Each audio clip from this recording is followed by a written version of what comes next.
event of the season has arrived. The Royal Shakespeare Company's production of Wolf Hall. La obra Wolf Hall, partes 1 y 2, basada en las novelas bestseller Wolf Hall and Brink of the Bodies de Hilary Mantel, llega al final de sus 15 semanas de presentaciones en el Teatro Winter Garden de Broadway este domingo 5 de julio. La producción, que llegó a Nueva York después de ser aclamada en el West End de Londres, está dividida en 2 piezas y explora la traición y el engaño en la corte de Enrique VIII. Es un espectáculo teatral único, pues estas 2 piezas pueden ser vistas en el mismo día o con un intermedio para cenar en días diferentes. En la pasada edición de los premios Tony, Wolf Hall recibió 8 nominaciones, una de ellas en la categoría Mejor Actor para Ben Miles. Él interpreta a Thomas Cromwell, secretario de Estado y primer ministro del rey entre 1532 y 1540.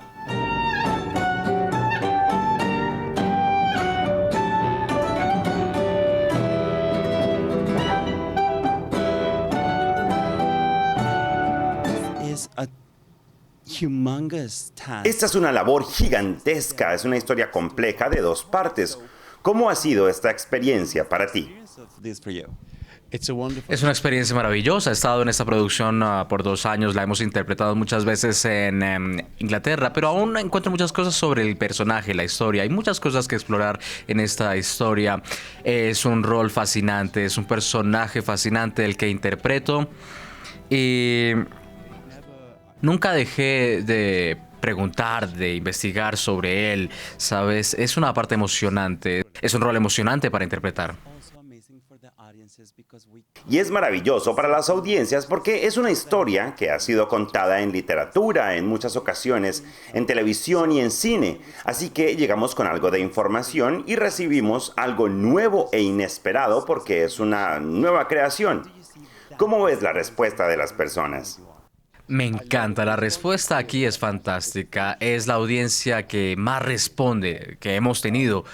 Es realmente emocionante ver cómo las personas reciben las cosas, cómo se sorprenden.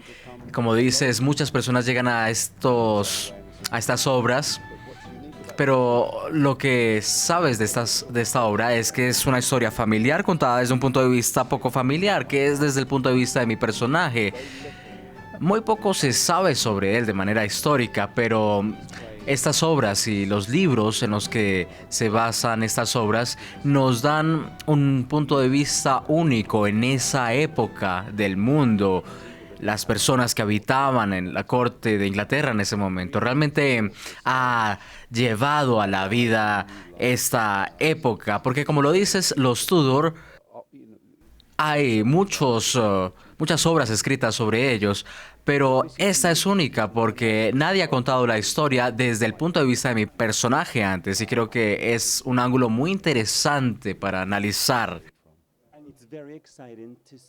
Y es fantástico ver la transformación porque, y corrígeme si me equivoco, en la primera parte él es un personaje que facilita que pasen las cosas y en la segunda lucha por sobrevivir. Sí, absolutamente, lo sé. Quiero decir, es importante sobrevivir a estas historias. Sí, definitivamente sí, estás en lo correcto, es un sobreviviente. Pero en la primera parte lo ves levantarse en la corte inglesa, sobrevive a la desgracia y a la caída, y lo ves como levantarse lentamente, y luego cuando llegas a la parte 2 ves en lo que él se convierte, lo que él es capaz de hacer con ese poder, ves lo que le sucede a las personas cuando tienen el poder que ellos deciden tener, cuando pueden discernir entre lo bueno y lo malo. Y es grandioso ver cómo la audiencia se pregunta sobre esta obra, sobre lo que hace el personaje. Las personas llegan a entretenerse, pero también piensan qué se siente estar en el poder. ¿Sabes? ¿Qué es lo moralmente correcto o incorrecto? ¿Qué hacen las personas en el poder cuando quizá les dan mucho poder?